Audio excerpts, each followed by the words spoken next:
हे viewers, आज है compiler का डे 3 और हम लोग पढ़ने वाले हैं phase of compiler. College and university exam में, गेट जैसे एग्ज़ाम में ये सब कुछ बहुत ज़्यादा इंपॉर्टेंट होता है। इनफैक्ट यूनिवर्सिटी एग्ज़ाम में तो ये 5 to 10 मार्क्स का आ सकता है। तो आइए चलिए इसको देखते हैं। और तो और जो हम लोग फेज़ ऑफ कंपाइलर पढ़ेंगे ही ना, वो फ्यूचर में जाकर एक एक चैप्टर बनेगा। जैसे इसका पहला टॉपिक लेक्सिकल एनालिसिस, ये इसका पहला फेज़ है, लेकिन फ्यूचर में ये हम लोग का एक चैप्टर होगा जिसको हम लोग पढ़ रहे होंगे। इसी तरीके से हम लोग का वीडियो लेक्चर आता रहेगा। तो फिलहाल आज हम लोग ओवरव्यू देख लेते हैं फेज़ ऑफ कंपाइलर का। तो मैंने लास्ट क्लास में जो आप लोग को पढ़ाया था वो ये पढ़ाया था कि सबसे पहले हम लोग का सोर्स कोड आता है, वो प्री प्रोसेसर के पास जाता है और प्री प्रोसेसर जनरेट करता है एक प्री प्रोसेस सोर्स कोड को। तो उसके बाद वो कोड जाता है कंपाइलर के अंदर, और कंपाइलर के अंदर जाकर के क्या होता है, सब कुछ किस तरीके से जनरेट होता है और कैसे वो असेंबलर के पास जाता है, वो सब कुछ हम लोग फेज ऑफ कंपाइलर में देखेंगे। तो आइए चलिए इस चीज़ को देखते हैं। सबसे पहले हम लोग के पास जो होता है वो होता है प्री प्रोसेस सी कोड। ठीक है, वो जाएगा मेरे लेक्सिकल एनालिसिस के पास। लेक्सिकल एनालिसिस क्या करता है या लेक्सिकल एनालाइजर क्या करता है कि इसको बस इतना पता होता है कि सीक्वेंस ऑफ कैरेक्टर क्या है। यानी कि अगर मैं यहाँ पर साइड में लिखूँ मेन,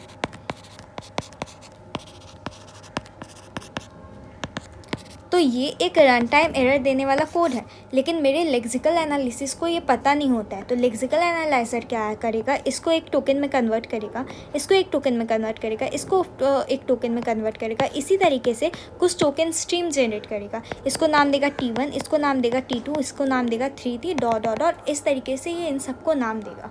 और लेक्सिकल एनालाइजर इस तरीके से हम लोग का स्ट्रीम ऑफ टोकन जनरेट करेगा। इसको सिर्फ और सिर्फ ये पता है कि सीक्वेंस ऑफ कैरेक्टर होता है, कैसा होता है। तो ये क्या करता है ना, ये सीक्वेंस ऑफ कैरेक्टर यानी सीक्वेंस ऑफ टोकन जनरेट करता है। और ये सीक्वेंस ऑफ टोकन जनरेट करता है, लेकिन अगर बीच में कोई भी एरर होता है तो ये जो एरर प्रोड्यूस करता है वो होता है मेरा लेक्सिकल एरर, जिसको हैंडल करता है एरर हैंडलर। अब इसके आसपास जो लिखा हुआ है, जिससे ये जुड़ा हुआ है, उसके बारे में भी मैं बता देती हूँ।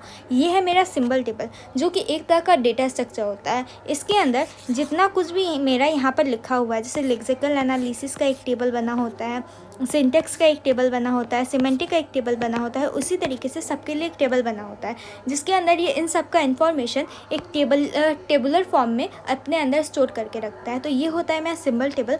और एरर हैंडलर, ये जो मेरा 6 फेज़ है, ये 6 फेज़ अपने अपने में अपने अपने साइड से एक एरर प्रोड्यूस करने का क्षमता रखता है, और उन सबको हैंडल करने का काम मेरा एरर हैंडलर करता है। जिस तरीके से यहाँ पर लेक्सिकल एनालाइजर जो है वो मेरा स्ट्रीम ऑफ टोकन जनरेट करता है, और वो स्ट्रीम ऑफ टोकन मेरे नेक्स्ट सिंटेक्स एनालाइजर वाले फेज़ पर जाता है। लेकिन अगर ये सीक्वेंस ऑफ टोकन जनरेट ना करे, उस पॉइंट पे ये मेरा एक लेक्सिकल एरर प्रोड्यूस करता है। उस लेक्सिकल एरर को हैंडल करने का काम मेरा एरर हैंडलर का होता है। उसके बाद जो मेरा लेक्सिकल एनालाइजर होता है वो एक स्ट्रीम ऑफ टोकन जनरेट करता है। वो स्ट्रीम ऑफ टोकन मेरा जाता है सिंटेक्स एनालिसिस के पास या सिंटेक्स एनालिजर के पास। ये मेरा सिंटेक्स एनालिजर क्या करता है, ये मेरा जितना भी कोड होता है उसका सब्जेक्ट वर्ब ऑब्जेक्ट देखने का काम करता है। यानी कि मैंने अगर लिखा इंट ए, ये मेरे पूरे तरीके से सही सिंटैक्स है, क्योंकि इंट भी सही है, ए भी सही है, और इसके बगल में सेमीकोलन भी सही है। लेकिन मान लीजिए मैंने इसके जगह सिर्फ इंट ए लिखा होता, उस पॉइंट पे सिंटेक्स वाइज ये सही नहीं होता, क्योंकि मेरे एंड में मैंने कोई सेमीकोलन नहीं दिया है। तो इस तरीके से जो सिंटेक्स से रिलेटेड एरर है वो मेरा सिंटेक्स एनालिजर देता है। अगर मेरा कोई भी सिंटेक्स रिलेटेड एरर आया तो सिंटेक्स एनालिजर सिंटेक्स एरर प्रोड्यूस करेगा, और नहीं तो अगर कोई भी यहाँ पे सिंटेक्स एरर नहीं हुआ, जैसे कि ये वाला में कोई भी मेरा सिंटेक्स एरर अगर प्रेजेंट नहीं है, तो ये मेरा पार्स ट्री जनरेट करेगा, और वो पार्स ट्री मेरे नेक्स्ट लेवल पे जाएगा। यानी सिमेंटिक्स एनालाइजर के पास मेरा जो पार्स ट्री है वो गया, वहाँ पर जाने के बाद सिमेंटिक चेक करेगा इसके मीनिंग को। एक्चुअली यहाँ पर जो लेक्सिकल एनालाइजर के पास जाने के बाद मेरा चेक होता है कि जो मेरा स्टेटमेंट आई एम स्टूडेंट का स्पेलिंग, जैसे कि मैंने एक स्टेटमेंट लिखा आई एम स्टूडेंट, और यहाँ पर मेरा लेक्सिकल है, सिंटेक्स और सिमेंटिक है। मेरा लेक्सिकल बस ये चेक करेगा कि इस आई का, एम का, स्टूडेंट का स्पेलिंग सही है या नहीं। अगर इन तीनों का स्पेलिंग सही है तो ये मेरा कोई एरर नहीं देगा, और अगर गलत होता तो लेक्सिकल एरर देता। उसके बाद जो मेरा सिंटेक्स एनालाइजर है यही यहाँ पे चेक करेगा कि ये सब्जेक्ट वर्ब ऑब्जेक्ट, मेरे इंग्लिश का यही 3 तो पैरामीटर है, सब्जेक्ट वर्ब ऑब्जेक्ट। अगर इसके ऊपर बैठ गया तो इसका मतलब ये है कि मेरा सब कुछ सही है। जैसे यहाँ पर सब्जेक्ट वर्ब ऑब्जेक्ट, सी का सब्जेक्ट वर्ब ऑब्जेक्ट बैठ रहा है लेकिन यहाँ पर नहीं बैठ रहा, तो यहाँ पर जो मेरा वो एरर प्रोड्यूस करेगा वो सिंटेक्स एरर होगा। लेकिन उसके बाद अगर मेरा कोई भी ये सिंटेक्स एरर नहीं प्रोड्यूस करता है तो ये पार्स ट्री जनरेट करेगा, और वो पार्स ट्री मेरे नेक्स्ट लेवल यानी सिमेंटिक एनालिसिस के पास जाएगा। सिमेंटिक एनालिसिस के पास गया तो सिमेंटिक इसका मीनिंग चेक करेगा, MINING मीनिंग, इसका मीनिंग चेक करेगा कि मीनिंग वाइज ये सही है या नहीं। अगर मीनिंग वाइज ये सही होगा तो इसमें ये एक सिमेंटिक ट्री जनरेट करेगा, जिसको हम लोग एनोटेड सिंटेक्स ट्री भी कहते हैं। ये क्या करेगा, मेरा सिमेंटिक ट्री जनरेट करेगा। और अगर कोई एरर हुआ तो ये प्रोड्यूस करेगा सिमेंटिक एरर, जिसको हैंडल कर रहा होगा मेरा एरर हैंडल। उसके बाद ये जो होता है, ये मेरा जो सिमेंटिक ट्री है जो जनरेट करता है वो मेरा जाता है इंटरमीडिएट कोड जनरेटर के पास। इंटरमीडिएट कोड जनरेटर क्या करता है, मेरा इंटरमीडिएट कोड जनरेट करता है। इन सब के बारे में अभी इसी वीडियो में हम लोग और एक बार देखेंगे, उसमें इंटरमीडिएट कोड कैसा दिखता है, किस तरीके से क्या होता है, वो सब कुछ अभी हम लोग देख रहे होंगे। पर फिलहाल के लिए ये समझिए कि ये एक इंटरमीडिएट कोड को जनरेट करता है और वो जाता है मेरे कोड ऑप्टिमाइज़र के पास। कोड ऑप्टिमाइज़र एक ऑप्टिमाइज कोड जनरेट करता है जो कि मेरा जाता है टारगेट कोड जनरेटर के पास, और जो मेरा टारगेट कोड जनरेटर होता है वो मेरा फाइनली एक असेंबली कोड जनरेट करता है, असेंबली कोड, जो कि मेरे असेंबलर के पास जा रहा होता है, जो कि हम लोग लास्ट टाइम अपने लास्ट वीडियो में देखे थे। लेकिन यहाँ पर भी तो एरर हैंडलर है, एरर हैंडलर इन तीनों से भी तो जुड़ा हुआ है। तो यहाँ पर क्यों इन तीनों से जुड़ा हुआ है, तो ये तीनों के तीनों भी एरर देता है। हाँ, ये तीनों के तीनों भी एरर देता है, लेकिन ये तीनों के तीनों फटाल एरर देता है। फटाल एरर का नाम आप लोग कभी ना कभी कहीं ना कहीं सुने होंगे। जैसे कि मेरा मेमोरी कम है, मतलब मैंने 20 GB का कोई कुछ लिख दिया, ठीक है, और उसको 20 GB चाहिए स्टोरेज के लिए, लेकिन मेरे मेमोरी के पास तो सिर्फ और सिर्फ 10 GB है। उस पॉइंट पे मेरा जो एरर आएगा वो होगा फटाल एरर, जिसको हम लोग अवॉइड नहीं कर सकते। इस टाइप का एरर जो मेरा intermediate code generator, code optimiser और टारगेट कोड जनरेटर देता है, तो उन सबको हैंडल करने का काम एरर हैंडलर करता है। लेकिन अगर हम लोग कंपाइलर का बात करें और कंपाइलर के एरर का बात करें तो कंपाइलर का अपना जो परिवार कहते हैं कंपाइलर का, वो बस 3 है। वो है lexical error, syntax error, semantic error. जो मेरा कंपाइलर है वो 3 टाइप के एरर को ही प्रोड्यूस करता है। वो या तो लेक्सिकल होता है, वो सिंटेक्स होता है, नहीं तो सिमेंटिक होता है। और सिंबल टेबल के बारे में तो हम लोगों ने देख ही लिया। आइए चलते हैं इन सबको एक बार फिर एक अच्छे तरीके से देखते हैं विथ एग्जाम्पल कि कैसे होता है, जिसको आप लोग विजुअलाइज कर सके। तो आइए चलिए इसको एक बार फिर से देखते हैं।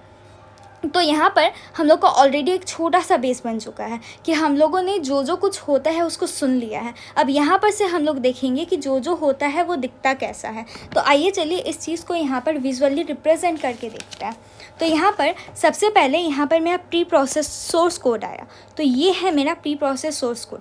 तो मेरा ये जो था ये मेरे लेक्सिकल एनालाइजर के पास गया।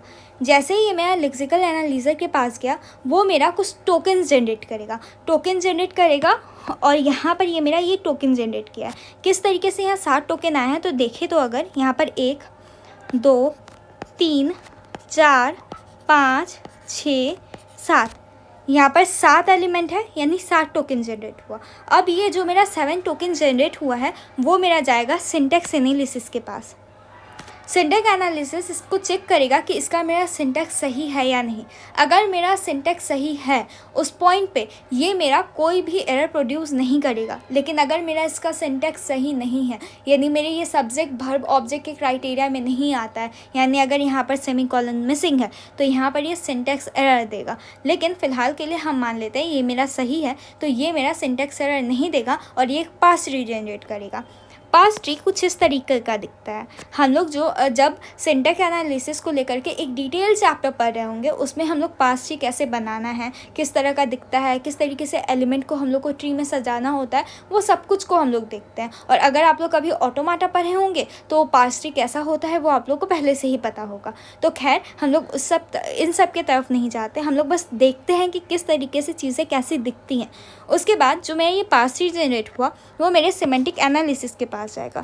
जैसे ये मेरा सिमेंटिक एनालिसिस के पास गया, वो जाकर के चेक करेगा कि क्या ये मेरा पास ट्री सही जो मेरे पास आया है, इसमें कोई कमी है, इसमें जो भी कुछ लिखा गया है क्या वो मीनिंगफुल है, क्या गुना सही है, क्या प्लस सही है, ये सब कुछ पूरे अच्छे तरीके से एनालाइज करेगा। इन सब का मतलब पूरे अच्छे तरीके से एनालाइज करेगा। और एनालाइज करने के बाद अगर कोई एरर होता है, यानी कि अगर कोई मीनिंग वाइज एरर होता है जिसका कोई मीनिंग नहीं निकलता, ऐसा अगर कोई एरर होता है तो वो सिमेंटिक एरर देता है, नहीं तो वो पास कर देता है और जनरेट करता है, वो खुद भी ट्री जनरेट करता है जिसको हम लोग एनोटेड या सिमेंटिक ट्री कहते हैं।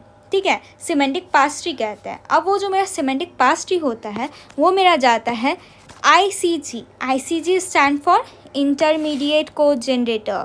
तो जो मेरा ये जाता है ICG इंटरमीडिएट कोड जनरेटर के पास। अब कोड जनरेटर का काम क्या होता है कि जो मेरा यहाँ पे मुझे ट्री मिल रहा है, यानी कि जो मेरा अनॉटेड पास ट्री मिल रहा है या मेरा जो मेरा सिमेंटिक ट्री मिल रहा है, सिमेंटिक ट्री का ही दूसरा नाम अनॉटेड पास ट्री है, लेकिन इसको हम लोग सिमेंटिक ट्री भी कहते हैं। तो जो मेरा सिमेंटिक ट्री है उसको देखेगा, उसको देखने के बाद सोचेगा कि इसमें से कोई भी क्या मेरा स्टोरेज में या ऐसा कोई भी प्रॉब्लम हो रहा है, तो यहाँ पर से उतना एरर चेक नहीं होता। एरर मेनली चेक होता है मेरे इन्हीं 3 फेज़ के अंदर। ठीक है, इन 3 फेज़ में एरर चेक होने के बाद इसके बाद जो काम होता है, ICG के पास गया, ICG चेक किया, कोई प्रॉब्लम नहीं है, तो फिर नेक्स्ट ये जनरेट करता है। यानी कि यहाँ पर जो मैंने लिखा था इसमें क्या हो रहा था, इसमें सबसे पहले प्लस हो रहा था। हम लोग ALU के बारे में पढ़े हैं। ALU के बारे में हम लोग ये जानते हैं कि हम लोग का कोई 2 ही वैल्यू होता है जो कि मेरा काम कर सकता है किसी भी चीज़ के अंदर। जैसे कि यहाँ पर मेरा इस तरीके से मेरा ALU होता है, इसके अंदर प्लस, गुना, भाग ये सब कुछ होता है। तो मेरा कोई 2 ही वैल्यू है जो एक टाइम पे जोड़ हो सकता है, कोई 2 ही वैल्यू है जो एक टाइम पे गुना हो सकता है। अगर मैंने यहाँ पर 3 लिखा है और 4 लिखा है, यहाँ पे प्लस का ऑपरेशन है, तो मेरा 4 इसके अंदर जाएगा, 3 इसके अंदर जाएगा, गुना होगा 4 5 6 7 आएगा और 7 इस 3 को काट के फिर इस जगह पे बैठ जाएगा। इस तरीके से मेरा ALU काम करता है। तो यहाँ पर बस 2 ही एलिमेंट के साथ हम लोग काम कर सकते हैं, तो इस वजह से ये 2 एलिमेंट का भाग में कर देता है। ये इन तीनों को कभी भी एक साथ नहीं कर सकता। तो पहले मेरा प्लस होता है, तो जिस तरीके से हम प्लस लिख दिए, लेकिन उसके पहले मेरा गुना होता है।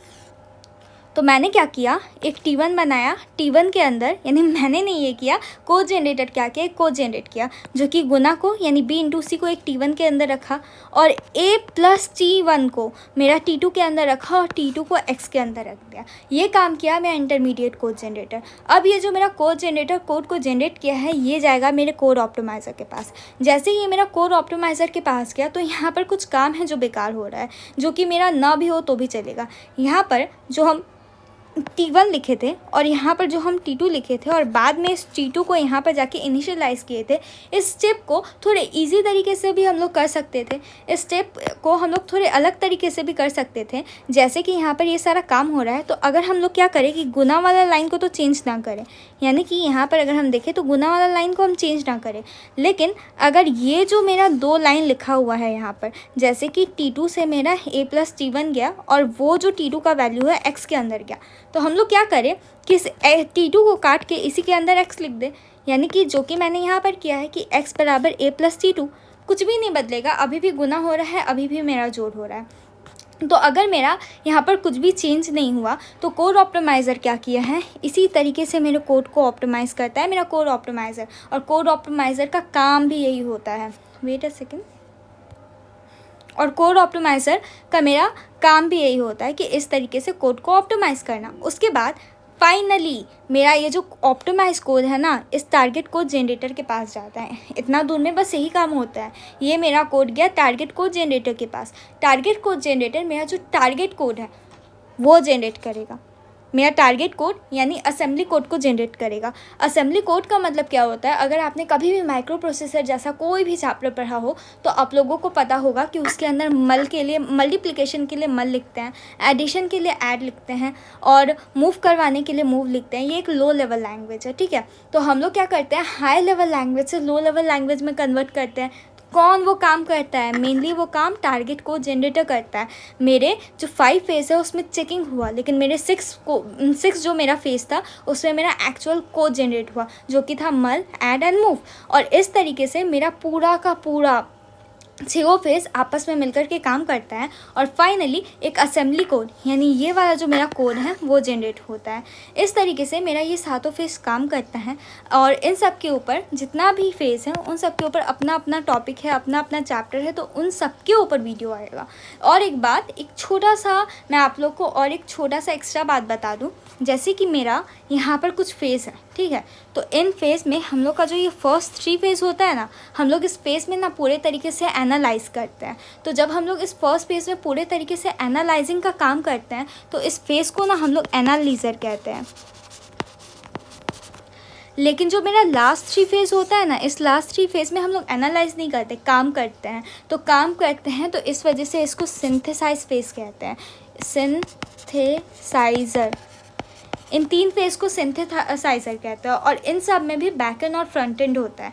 जो मेरा लास्ट का जो 2 फेज़ होता है ना उसको हम लोग बैक एंड कहते हैं और जो मेरा पहला का जो 4 फेज़ होता है ना इसको हम लोग फ्रंट एंड कहते हैं। तो इस तरीके से back end, front end, analyser, synthesiser में इन सबको बांटा गया है कि अगर सिर्फ और सिर्फ एनालाइजर पूछे तो इसका मतलब है कि मेरे स्टार्टिंग के 3 फेज़ के बारे में पूछा जा रहा है, सिंथेसाइजर के बारे में पूछे तो लास्ट के 3 फेज़ के बारे में पूछा जा रहा है, फ्रंट एंड के बारे में बोले तो फर्स्ट के 4 फेज़ के बारे में बोला जा रहा है, बैक एंड के बारे में बोले तो लास्ट के 2 फेज़ के बारे में बोला जा रहा है। इस तरीके से पूरे तरीके से मेरा ये 6 के 6 फेज़ डिफाइंड है। मैं इसको जितने अच्छे तरीके से अपने साइड से एक्सप्लेन कर सकती थी आप लोग को एक्सप्लेन किया है। प्लीज़ मुझे लाइक, शेयर, सब्सक्राइब ज़रूर करें। Thank you for watching.